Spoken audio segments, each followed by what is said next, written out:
नमस्कार, स्वागत है साथियों आपका। आज के हमारे इस वीडियो में हम आपको बताएंगे Altos Labs life extension research से जुड़ी अहम जानकारी के बारे में।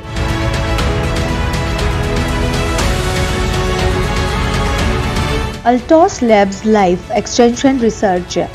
अमृता की कुंजी की तलाश करना एक सुपर हीरो फिल्म खलनायक की व्यस्तता की तरह लग सकता है, लेकिन बायोटेक कंपनियों की बढ़ती संख्या और अरबपतियों के पास नगद अतिरिक्त अनुसंधान में निवेश कर रहे हैं, जो मनुष्यों में उम्र बढ़ाने की प्रक्रिया को रोककर और उन्हें उलट सकता है। जुलाई में बाहरी अंतरिक्ष की एक संक्षिप्त यात्रा से लौटने के बाद अगले साहसिक फ्रंटियर अमेज़न के संस्थापक और बहु अरबपति जेफ बेजोस को जीतने की उम्मीद है। कथित तौर पर उन्नत जीवन। MIT टेक्नोलॉजी रिव्यू के अनुसार बेजोस ने अल्टॉस लैब्स में निवेश किया है, जो एक रहस्यमय नई स्टार्टअप है जो लैब में कोशिकाओं को फिर से जीवित करने के लिए जैविक रीप्रोग्रामिंग का पीछा करती है। कंपनी कथित तौर पर पूरे पशु निकायों में प्रौद्योगिकियों को लागू करने का इरादा रखती है, अंततः जैविक उम्र बढ़ाने को रोक रही है और मानव जीवन काल का विस्तार कर रही है। अल्टॉस लैब्स, जिसे अभी सार्वजनिक घोषणा करना बाकी है, की स्थापना इस साल की शुरुआत में अरबपति उद्यमी और तकनीकी निवेशक यूरी मिलनर ने की थी। अमेरिकी वैज्ञानिक रिचर्ड क्लांसर, जिन्होंने US नेशनल कैंसर इंस्टीट्यूट के 11वें निर्देशक के रूप में कार्य किया और जूनो थेरेप्यूटिक्स को ग्रेल दोनों की सह संस्थापक को CEO के रूप में नियुक्त किया गया है।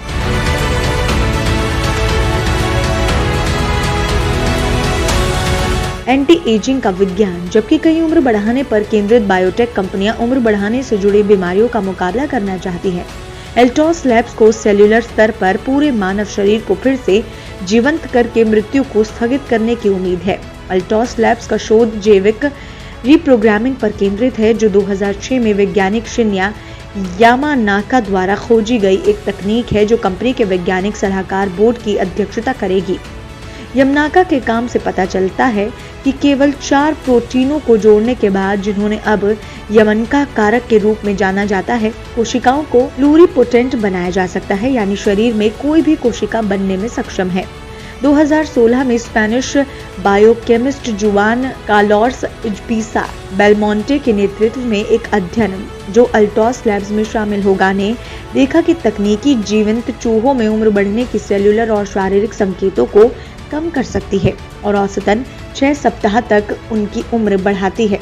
अध्ययन की सफलता के बाद इजपिस्ला बेलमोंटे ने सेल्यूलर रीप्रोग्रामिंग को जीवन का अमृत कहा है। 2020 में प्रकाशित एक अन्य अध्ययन ने तकनीक का उपयोग करके चूहों की दृष्टि को सफलतापूर्वक बहाल किया, जबकि शोधकर्ताओं को उम्मीद है कि रीप्रोग्राम किए गए चूहों में देखे गए आशाजनक परिणाम किसी दिन मनुष्यों के लिए अनुवादित किए जा सकते हैं। मनुष्यों में उम्र के उलट होने से पहले वास्तविकता के करीब कुछ भी होने की संभावना है। इस विषय पर अब तक केवल कुछ ही पेपर प्रकाशित हुए हैं और ये सब गुलाबी नहीं है। हालांकि कुछ चूहों ने वास्तव में जैविक पुनः प्रोग्रामिंग के बाद विस्तारित जीवन काल देखा। अन्य ने प्रयोगों के परिणाम स्वरूप टेराटोमास के रूप में जाना जाने वाला ट्यूमर विकसित किया। अल्टॉस लैब्स उम्र बढ़ाने वाले शोधकर्ता स्टीव हॉवर्थ द्वारा अग्रणी जैविक घड़ी तकनीक का भी पीछा करेगी, जिससे कोशिकाओं या फिर पूरे जीवों की उम्र को सटीक रूप से मापना संभव हो सकता है। उम्र बढ़ने वाला बायोमार्कर्स अल्टॉस लैब्स द्वारा विकसित किसी भी उम्र उलट उपचार की प्रभाविकता और प्रभावों को स्थापित करने में मदद करेगा।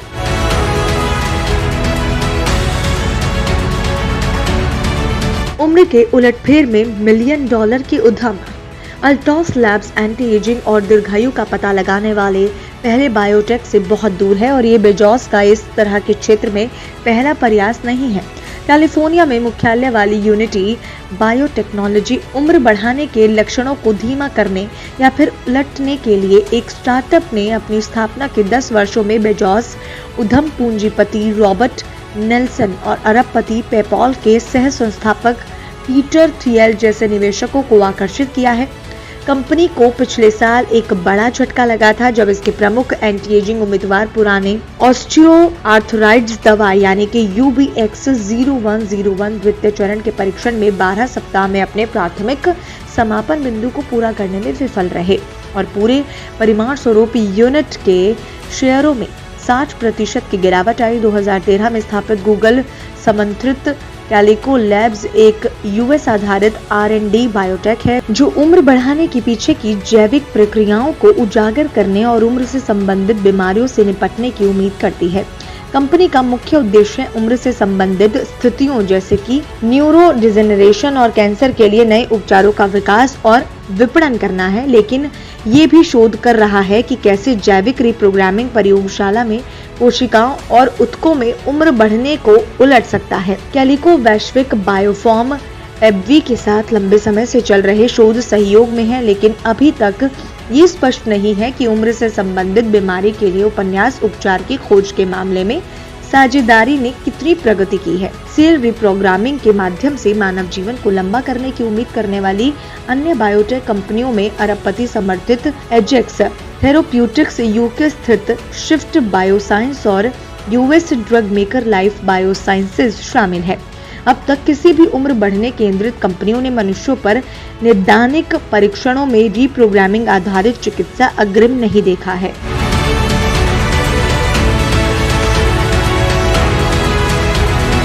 कुछ महान शोधकर्ता शामिल है। आंशिक सेल्युलर रिप्रोग्रामिंग अग्रणी साल्क इंस्टीट्यूट में एक स्पेनिश जीव विज्ञानी कोलार्सो इजपिसा बेलमोंटे अल्टोस लैब्स में शामिल होने की अफवाह है। बेलमोंटे ने प्रसिद्ध रूप से प्रदर्शित किया है कि जीवित जानवर 2016 में आंशिक सेल्युलर रिप्रोग्रामिंग का उपयोग करके अपनी कोशिकाओं को फिर से जीवित कर सकते हैं। हालांकि साल्क ने लेखन के एक समय इसकी पुष्टि नहीं की है। अगर वो अपनी टीम में है तो इससे हमें इस उद्यम में अधिक आत्मविश्वास मिलता है, जिससे कुछ उपयोगी हो जा सकता है। उम्र बढ़ने वाली बायोमार्कर के लिए स्वर्ण मानक डीएनए मिथाइलेशन घड़ियों के अग्रणी स्टीव हॉवर्थ भी कंपनी में शामिल हो रहे हैं। उनके पास उम्र बढ़ने वाले बायोमार्कर के बारे में अनुभव का खजाना है और उन्होंने हमारे क्षेत्र की प्रगति का समर्थन करने के लिए उम्र बढ़ने वाली घड़ियों को लगातार सुधारने और परीक्षित करने में वर्षों बिताए हैं। सेल्युलर रिप्रोग्रामिंग की सह खोजकर्ता शिन्या यामानाका भी वैज्ञानिक सलाहकार बोर्ड में शामिल होंगी। इसमें कोई संदेह नहीं है कि अगले कुछ महीनों में शोधकर्ताओं का ये रोस्टर बढ़ता रहेगा और हमें ये देखने में दिलचस्पी होगी कि टीम में और कौन शामिल होता है।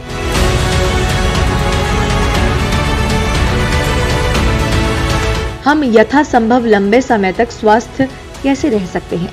कुछ चीजें हैं जो हम अपनी ओर से कर सकते हैं। आज छोटे पैमाने पर प्रयोगशालाओं में प्राप्त परिणामों की नकल करने के लिए, उदाहरण के लिए भूमध्य आहार दुनिया के नीले क्षेत्रों पर कब्जा करने वाली आबादी द्वारा देखे गए आहार का हिस्सा है, जो दीर्घायु से जुड़े क्षेत्र हैं।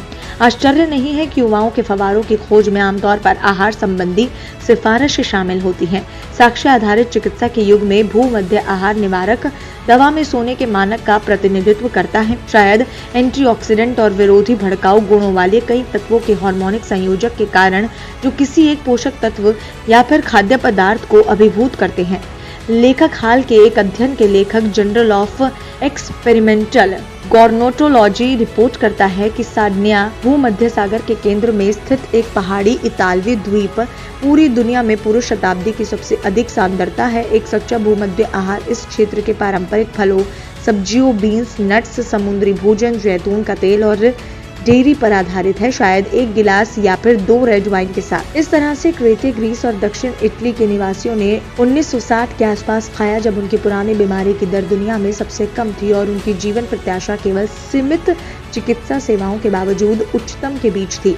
पेपर के लेखक melding Smith, MA Lawrence Robinson और रॉबर्ट सहगल। यद्यपि अल्टोस प्रयोगशालाएं मुख्य रूप से जैव अनुवांशिक पर केंद्रित हैं, उनके शोध में जीवन के विस्तार के सभी पहलुओं को शामिल किया गया है। इस विषय पर पहले किए गए शोध और उन्हें निपटने में फाइनेंसरों की अटूट संपत्ति के साथ वो बस असंभव को प्राप्त कर सकते हैं। अल्टोस लैब्स का दर्शन जिज्ञासा से प्रेरित शोध करना है। ये वही है जो मैं जानता हूँ कि कैसे करना है और करना पसंद है। बार्सिलोना स्पेन में इंस्टीट्यूट ऑफ बायोमेडिकल रिसर्च के मैनुअल सेरोना कहते हैं, जो वहां एक अल्टॉस सुविधा में शामिल होने के लिए कैम्ब्रिज यूके जाने की योजना बना रहे हैं। इस मामले में एक निजी कंपनी के माध्यम से हमें बोल्ड होने और अन्वेषण करने की स्वतंत्रता है। इस तरह ये मुझे फिर से जीवंत कर देंगे। आलोचकों ने हमारे किसी भी जीवन काल में दीर्घायु विज्ञान को व्यवहार्य बनाने में शामिल हुई प्रमुख चुनौतियों पर प्रकाश डाला है। फिर भी सेरोना ने अपने आशावाद को बनाए रखा है। मुझे लगता है कि अगर ये एक चूहे में किया जा सकता है तो ये मनुष्यों में किया जा सकता है। ये अधिक कठिन होगा, लेकिन मुझे लगता है कि अपेक्षाकृत निकट भविष्य में 10, 20 या फिर 30 वर्षों में एंटी एजिंग उपचार होंगे। मुझे संदेह है कि ये हमें अमर बना देगा, लेकिन हम उस दिशा में आगे बढ़ रहे हैं। क्या बायोटेक खोज सकता है युवाओं का फवारा? P&S इंटेलिजेंस की एक रिपोर्ट के अनुसार वैश्विक एंटी एजिंग बाजार वर्तमान में लगभग $191.5 बिलियन से बढ़कर 2030 तक $421.4 बिलियन तक पहुंचने का अनुमान है। अकेले रीप्रोग्रामिंग क्षेत्र को निधि देने के लिए धनी निवेशकों द्वारा करोड़ों डॉलर जुटाए जाने के साथ आने वाले वर्ष उम्र के उलट अनुसंधान के लिए आशाजनक साबित हो सकते हैं। हालांकि हाल ही के अध्ययन ने सुझाव दिया है कि उम्र बढ़ने की प्रक्रिया बस अजय हो सकती है। जैविक पुनः रीप्रोग्रामिंग के समर्थकों का मानना है कि उम्र बढ़ने की तुलना में हम सोचते हैं उससे कहीं अधिक लचीला है। जो भी हो, बेजोस जैसे अरबपति इस बात से आश्वस्त प्रतीत होते हैं कि विस्तारित युवा किसी दिन एक वास्तविकता हो सकते हैं। हालांकि ये तर्क दिया जा सकता है कि प्राकृतिक उम्र बढ़ने का आग्रह व्यापार टाइटन्स के बीच अनेक जीवन के एक तत्व को नियंत्रित करने के लिए एक बर्बाद आवश्यकता को दर्शाता है, जिसे उन्होंने अभी तक जितना है। अल्टॉस लैब समेत अभिनव बायोटेक में उन्नत विश्वसनीय विज्ञान है जो इसे संभव बना सकता है। इस साल की शुरुआत में कंपनी के सीईओ के रूप में जाने से पहले अमेज़न शेयरधारकों को एक अंतिम पत्र में बेजोस ने जीव विज्ञान रिचर्ड डॉनिक्स को उद्धृत करते हुए लिखा, मृत्यु को रोकना एक ऐसी चीज है जिस पर आपको काम करना चाहिए। अगर जीवित चीजें सक्रिय रूप से काम नहीं करती तो इसे रोकने के लिए वो अंततः अपने परिवेश में विलीन हो जाएंगे और स्वतः प्रणालियों के रूप में अस्तित्व में नहीं रहेंगे। जब वो मरते हैं तो ऐसा होता है। मानव जीवन को लंबा करने के तरीके तलाशने वालों के लिए मृत्यु एक अनिवार्यता नहीं बल्कि इसे हल करने की समस्या है। क्या समस्या का समाधान मानवता की पहुंच के भीतर है, ये देखा जाना बाकी है। लेकिन एल्टॉस और उनके वित्तीय समर्थकों जैसी कंपनियां शुरुआती शर्त लगा रही हैं। यदि आने वाले दशकों में एक सफलता संभव है तो ये निश्चित रूप से मानव स्वास्थ्य में एक नए प्रतिमान और लगभग असीमित क्षमता वाले जीवन विज्ञान में एक नए बाजार की शुरुआत करेगी। प्रौद्योगिकी समीक्षा से अंश। अक्टूबर में वैज्ञानिकों के एक बड़े समूह ने पालो अल्टो के ऊपर लॉस अल्टोस हिल्स में यूरी मिलिनर की सुपर हवेली के लिए अपना रास्ता बनाया। 2 दिवसीय वैज्ञानिक सम्मेलन के लिए संपत्ति पर थिएटर में इकट्ठे होने के दौरान उन्हें कोविड-19 के लिए परीक्षण किया गया था और मास्क पहना था। अन्य टेली कॉन्फ्रेंस से जुड़े विषय लोगों को युवा बनाने के लिए जैव प्रौद्योगिकी का उपयोग कैसे किया जा सकता है। मिलनर से पहले शानदार ब्लैक टाई ब्रैक एल्टॉस जैविक रीप्रोग्रामिंग तकनीक का अनुसरण कर रहा है, जो प्रयोगशाला में कोशिकाओं को फिर से जीवंत रहने का एक तरीका है, जो कुछ वैज्ञानिकों को लगता है कि पूरे पशु शरीर को पुनर्जीवित करने के लिए बढ़ाया जा सकता है, अंततः मानव जीवन को लंबा खींच सकता है। इस साल की शुरुआत में यूएस और यूके में शामिल नई कंपनियां Bay Area, San Diego, Cambridge, UK और जापान सहित कई संस्थानों की स्थापना करेगी और विश्वविद्यालयों के वैज्ञानिकों के एक बड़े कैडर की भर्ती कर रही है। वादा करते हैं कि वो कोशिकाओं की उम्र और उस प्रक्रिया को कैसे उलट सकते हैं, इस पर निरंकुश नीला आकाश अनुसंधान कर सकते हैं।